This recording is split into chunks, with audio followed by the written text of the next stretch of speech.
Welcome back, everyone. It's Thursday, and it's the very first day of December, and the first day of making it much easier to count down the days, of course, to Christmas. Thank you so much for joining me tonight. Headlines tonight: Santa Land, yes, another big weekend for it, and it's not just for you either and your family, but maybe your extended family of the four-legged kind as well. If you want to go get some pictures with Santa, have some really nice ornaments made, and just have some really nice Christmas festive fun, I'll tell you where it's at in a few seconds. It's here in Montgomery County. The governor made a couple of major announcements today in his Team Kentucky update. We'll focus on a few of those. And just as I sat down, I realized that noise, well, that is our laser engraver hard at work, and I usually try to avoid that happening anytime after 5 o'clock, but this was a longer burn. And with that said, might be something that's going to happen maybe a few more times between now and Christmas, because we're hoping that, and we are already starting to see a little more normal activity than normal in regards to our laser engraving items, which we've been doing here and advertising on and off here and in the Independent. And on that note, this is actually what you're hearing right now. Now, this is not a Christmas gift, so I'm not sharing anything here I'm not supposed to, but this is one of our wood items being engraved right now. We have in stock right now. You can bring your own things in to have if you have something you would like to have engraved, but whiskey barrel lids, these are all, of course, untouched. They'll be cleaned and a little sanding put on them and then put together with a nice backing plate and made very lovely for any wall. Cutting boards, I have these little stands right here that we just bought out of bamboo, I think. They're device or cookbook stands that fold down a couple of different sizes. A lot of things in the natural look with bark that can be stained or not. And I found myself not hating going in places like Hobby Lobby and the like as bad nowadays, because I go straight to the section and look for something that I can maybe engrave, and that includes items like these.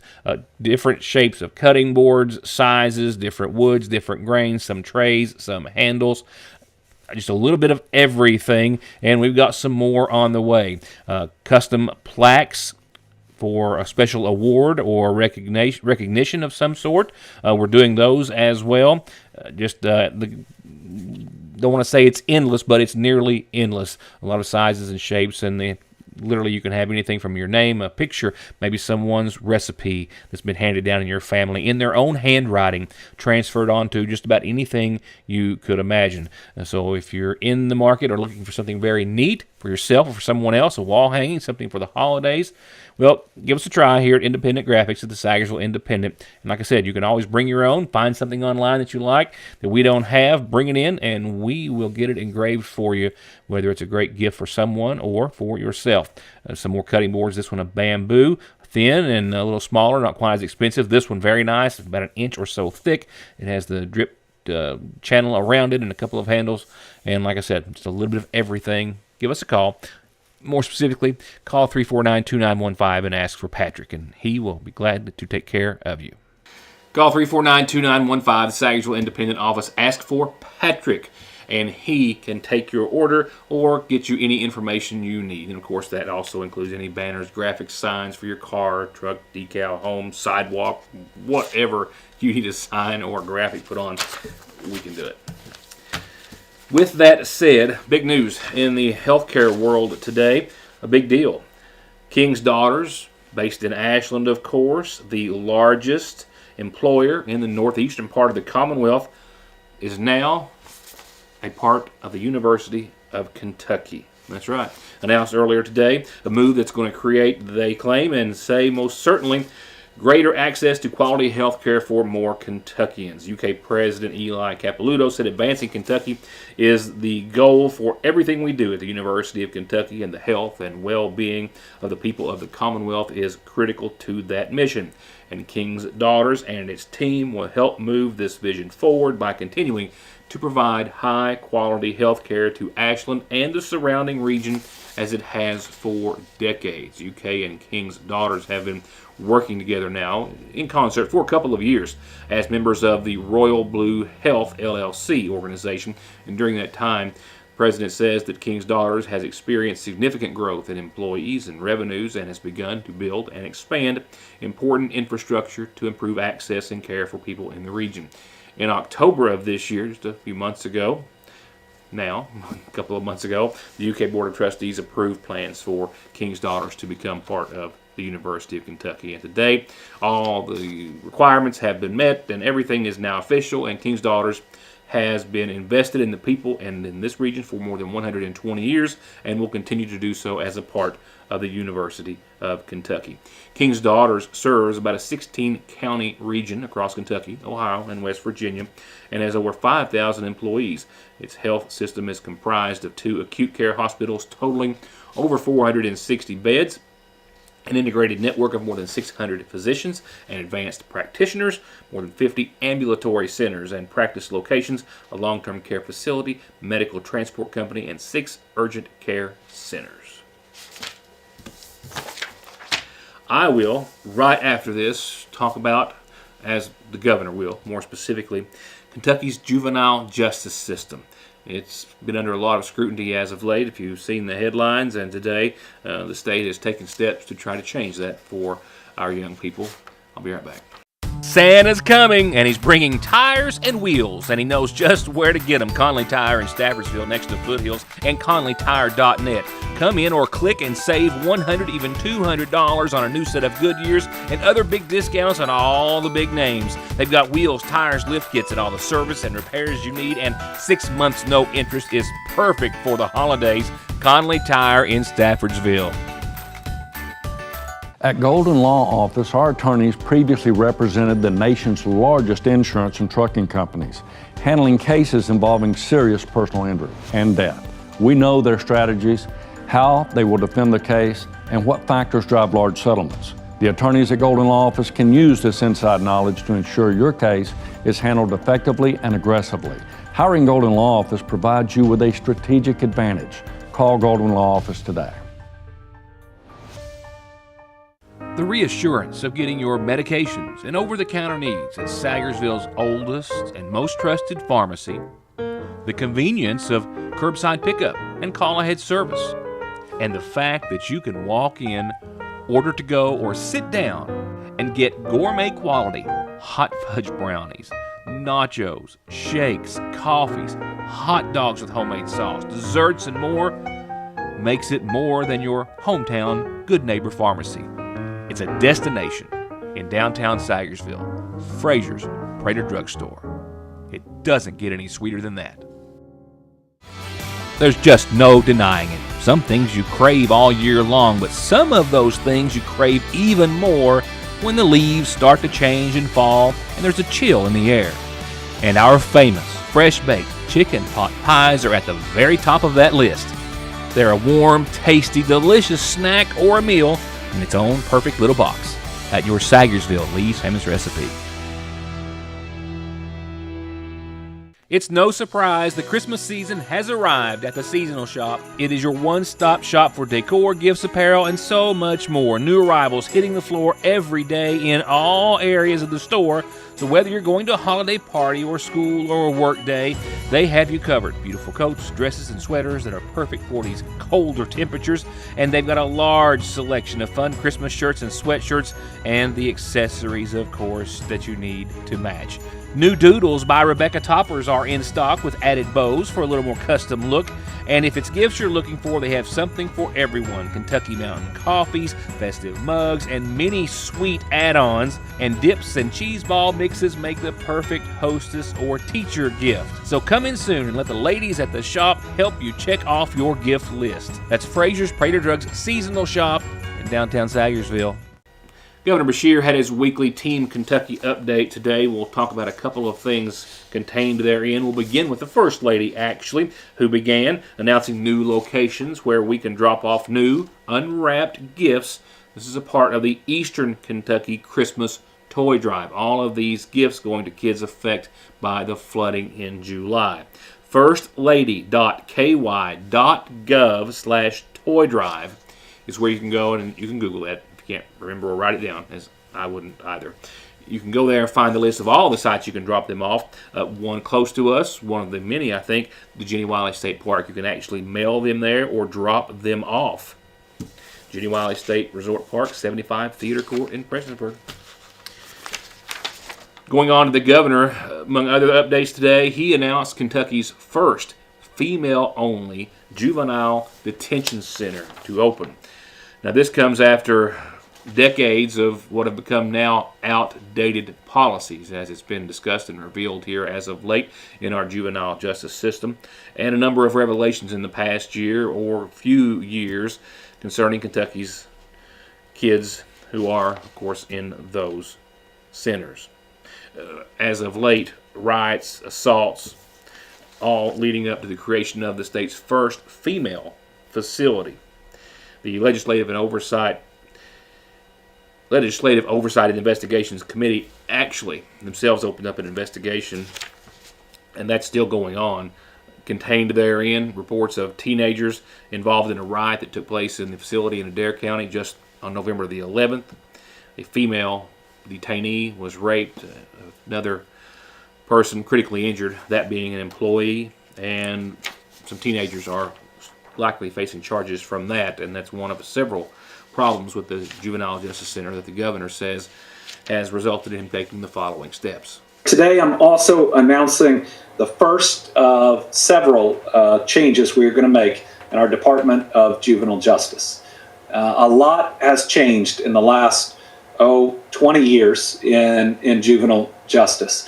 And I think next week I'm going to lay out right now what the population that we're housing in juvenile justice looks like.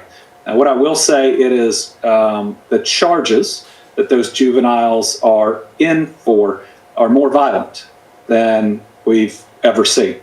Of 179 juveniles, at least as of last week, that were in one of our facilities, 17 are charged with a capital crime. It's not quite half, but close to it, are charged with a C-level felony or above, and that is significant.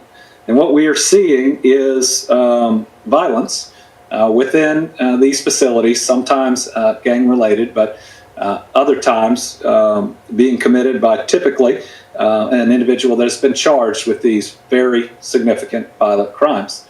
And what it does is it creates major disruptions in the system where we can't provide services to someone else who is not causing that disruption because it's not safe in the facility at that time, and you have to restore order before we can. And this has led to a number of issues of providing the types of services we want to throughout the system. What we've also seen are crimes against our female juveniles that have occurred during some of these riots or violent encounters. While our female juveniles are in separate parts, and we attempt to make them secure parts of these facilities, that is not enough. So today, I'm announcing that we are creating our first female-only juvenile justice detention center in northern Kentucky. That center is in Newport. It right now houses both boys and girls, and it's going to be transitioned to a girl or women-only facility. While this is going to create some travel issues, it's going to move some female juveniles that might have been able to be housed closer to their homes. We now believe that this is an essential step to protect these individuals. And so we hope that both with law enforcement that may have a longer drive, or parents, or guardians, or folks trying to provide services that they will understand that this is a significant additional level of protection to try to ensure we don't see any of these individuals harmed in situations like we recently saw in Adair County. We are also working on creating a transportation group within the juvenile justice system to alleviate some of the transportation concerns. That's first going to be, how can we provide the transportation to hearings across the state so that local law enforcement won't be called upon to do that. But we also want to work on trying to make sure we can at least help in transportation from the parents, guardians, grandparents that may have to travel a little bit further, especially to see these female juveniles that we are housing. Real quickly on a health note, the governor's saying that the flu, that we've had more flu cases confirmed in a short period of time in the Commonwealth than ever. That pediatric beds, well, they're not entirely full, but our kids are sick from flu, RSV. We all know, right? We've been living it. And they are nearly at capacity still, so keep that in mind. Data, he did say, I was glad to hear this, does show that RSV, which has been so brutal this year, may have peaked. Still waiting to confirm that. Only time, of course, will tell. As far as COVID case numbers and the percentile, or the positivity rating rather, still seem to be in a plateau, kind of going up and down, just a small degree each and every week. And right now there are about 200 people hospitalized in Kentucky due to COVID, which is one of the lowest numbers that we've had throughout the pandemic. I'll be right back. There where every day starts, it's made and it ends. From hitting the floor to hitting the road and back, your feet carry the day's duties. And if you're hurting from what might be a work or sports or stress-related fracture you don't even know about, diabetic, or that all too often heel pain that just won't go away, or any type of pain or discomfort or in need of wound care, come to where they care. Put your best foot forward and come visit our podiatry team. We care about our patients and their feet. That's Dr. Cheney and her team at Hope Family Podiatry Center next to Hope Family Pediatrics on the Mountain Parkway. Car wrecks, truck wreck, disability, workers' comp, slip and fall, wrongful death. Your case matters to you. Your case matters to us. Contact McFarland Tinker Law Office. With our combined experience of over 58 years, we're here ready to work for you. It's a rare, once-in-a-lifetime opportunity to buy property in Magoffin County this Saturday. The estate auction of Marceline and Dutch Helton will take place Saturday morning beginning promptly at 10:21 on site. This auction will include a 20-plus acre tract that includes the house and the barn and 5 other separate tracts of land that will also go up at absolute auction. Somebody will buy this property Saturday. Terms of the sale, 10% down the day of, a 30-day closing, with Brent Tackett, the auctioneer, and Mary Wright, the broker. That's 6 total pieces of property on Lick Creek and Bloomington Branch, including the 20-plus acre tract with the house and the barn, all going up one at a time, starting at 10:21 at the former home of Marceline and Dutch Helton. Banking from home or on the go has never been easier and will forever be an important and necessary part of life. And Sagersville National has been and will always be at the forefront of meeting and exceeding your financial needs and giving you the safest and most worry-free online and mobile banking so you can worry about the important things, like what's for dinner. They're there when you need them at the main and branch locations of the Sagersville National Bank. Santaland, where is it? What is it? It's cool, and it's for everyone, including your furry family. I'll let someone else tell you about that in a few seconds. Right now, a quick calendar announcement or two brought to you by Magoffin Farm Bureau. Remember, December dates for the Water into Wine Food Pantry. They're regular commodity days, 2 for the month. Next Wednesday, the 7th, and Wednesday, the 21st, 9 to 11:30 both days. Senior Commodity Day has been set for Thursday, the 15th, 9 till 11. And Candy Cane Lane is open and most assuredly can be seen from outer space and on the Gardner farm. All you got to do is drive through or take a walk. Just remember, watch for all the trip hazards and the lights and the wires and things and stay on the gravel road. But the Gardner farm is the place to be any or every night from 4 to 10 between now and Christmas. So be sure and make a trip to Candy Cane Lane. The whole family will love it. Now, tomorrow's a big day at the Extension Service. They have their big soup bean dinner, $8, eat in, carry out. And that is as well the first day of their 2-day holiday bazaar. They've got a lot of vendors set up, a lot of neat gifts and things that you might not find anywhere else. You won't find anywhere else, largely. So stop by and see them tomorrow or Saturday. Starts at 10. Stop by the community calendar when you want to know what's going on or you want everyone else to know what you're going on. Birthdays and anniversaries, too. And remember, we love to print birthdays, birth announcements, and anniversaries in the Independent, too. But please send those to not me, but Heather at SagersvilleIndependent.com.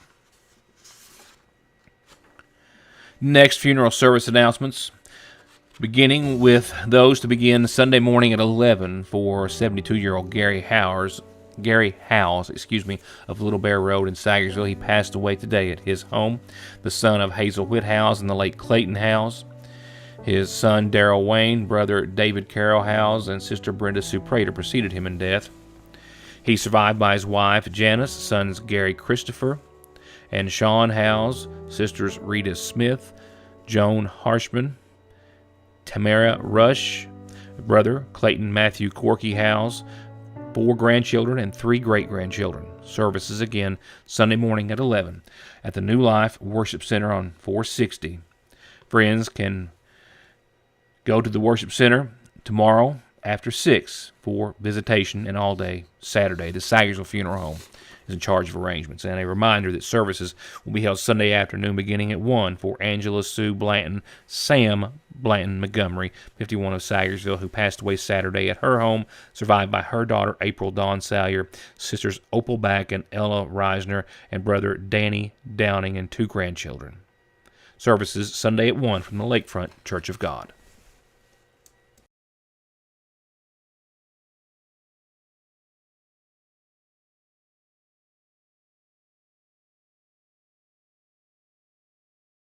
Parkway Pharmacy, as always, promises the quickest service with the very best care and prices, and to always have someone there to talk to when you have a question. With 3 pharmacists, curbside, drive-through, and call-ahead service. Parkway Pharmacy in Sagersville, 349-4400. Where you can always talk to a pharmacist when you need one. You are now kindly invited to join us for our 23rd annual Christmas open house at the Keeping Room, where you can come and enjoy the sights and sounds of an old-fashioned Christmas with handcrafted goods, including original 18th and 19th century style watercolors, hand-painted signs, antiques, herbs, handcrafted soaps, unique one-of-a-kind gifts, and so much more. And refreshments will, as always, be served. Hope to see you there. The door opens at 10 o'clock this Friday and Saturday at the Keeping Room on West Maple Street in downtown Sagersville. The Appalachian Wireless Holiday Sale is going on now. Appalachian Wireless has a holiday sale that will make everyone's holiday merry and bright. From now till the end of the year, visit us in store or reserve online for an unbelievable sale on all the hottest devices. Deals like the iPhone 14 for just $99.99 or the iPhone 12 for just 1 cent. We know what you want for the holidays because we are you. We are Appalachian Wireless. Well, Christmas is coming, and of course the big hometown celebration is coming this Saturday, a day after tomorrow. I've spent, can't see it outside yet, but I've really spent several hours trying to get ready and get the offices ready and decorated for the big event on Saturday, which the weather is still going to cooperate with. More on that in a few seconds. And of course we have Candy Cane Lane and a whole lot of other things and a whole lot of lights to see and a whole lot of homes and businesses and the like. And Santa Land is where you can, over on Bear Branch, have a really cool and unique holiday experience. And yes, you can take your 4-legged friend of any size with you if you'd like. This is our 2nd year of doing the Santa Land, which is something the parents can bring their kids to. They can meet Santa, bring in colored pictures, they can bring their letters, put them in the Santa mailbox. They have a choice of having ornaments made for this 2022 year Christmas. They get the child's picture. It's $15 if you want the ornament and all that. If you just want to see Santa, it's free. Saturday, we will be doing it from 12 to 5. Sunday will be from 10 to 4 on Sundays. We do appointments if you want to bring your family and stuff. Now, we also do fur babies, so you can bring your dogs, your cats, whatever your fur baby is. If you want to have a picture with Santa, we're also doing fur babies. The amount's the same. And this will be the last weekend in order for us to get ornaments made and the pictures developed and everything back to the folks before Christmas. This Saturday and Sunday will be the last for the Santa Land to meet and greet Santa. Knowing you, it's not surprising that we have the fur baby aspect to this. Give me how popular has that been, and give me some examples. It's been very popular. We've had some Great Danes. We've had cats. We've had a ferret. So it's unreal, the people that... We actually have a backdrop fixed for a horse if someone brings their pony in with their kid. So getting your fur babies made, and for some people they want them made with their grandkids or whatever, it's been really popular, somewhere you can bring your animals and get their pictures made with Santa for the year. We have several counties too, Johnson, Lawrence, Morgan, so we have people coming from several different counties to scheduling appointments. And it's, of course, over on Bear Branch. Most everyone knows of, or at least heard of Ricky and Avian Deaton's farm. It's there that you'll find Santa, as some other folks have. You can find her on Facebook and find out more about getting an appointment. They make sure that they try to stagger everyone like 15 minutes out, especially if you're bringing animals that way, nothing, I think as Avian put it, no one's feathers get ruffled if you might have a, cat and a dog or whatever at the same time. So wonderfully organized, wonderful little place to stop by and have some very unique festive cheer. Now, speaking of some holiday cheer and the weather specifically that may or may not dampen the spirits, well, it's still looking good. The showers for Saturday, the window has changed, but it's still a good window. I'll get there in just a few seconds. Tonight, a pretty decent day out there today. 25 degrees is where we'll fall tonight. Another cold one ahead, of course. It is December now, of course. Calm winds, clear skies tonight. Pretty good into your Thursday. Partly sunny, and 57 will make for a nice Friday tomorrow. Now, with that, you'll see winds out of the south, southwest up to maybe 15, 17 miles per hour. Right now, the next system that gives us these shower chances for your first Christmas weekend, well, showers look to be able to, or be rather in the area here for the viewing area specifically, tomorrow night, maybe after midnight or so, with winds picking up to 25, 30 miles per hour. Keep that in mind. Only a quarter of an inch of rain tomorrow night. And those showers look to be mainly gone by 2 o'clock on your Saturday, and then skies should gradually become sunny. 57, winds still 25 miles per hour or so. They'll start to wane by the time the Christmas celebration begins, and I think it will be dry and it will be nice. Sunday will be cooler, but dry and nice as well, as you saw, 48 and partly sunny. So a pretty good forecast. We'll see some showers, I think, early, nothing heavy on your Saturday, but everything should be well gone, except for maybe a light breeze or so right around the time everything gets wound up for Christmas celebration activities in Sagersville. Thereafter, not so nice. 55 to 61 Monday, Tuesday, and then we drop down to the 50s and then the 40s again, and then we've got more clouds and showers pretty much Monday, Tuesday, Wednesday, and Thursday of next week. So not so nice stuff. Not that it's terrible, just not as nice as what the weekend is going to be in the next couple of days. It's going to hold off until next week, and then hopefully we'll recover by next weekend thereafter. That'll wrap it up for tonight. We'll see you back here tomorrow. Thanks for watching.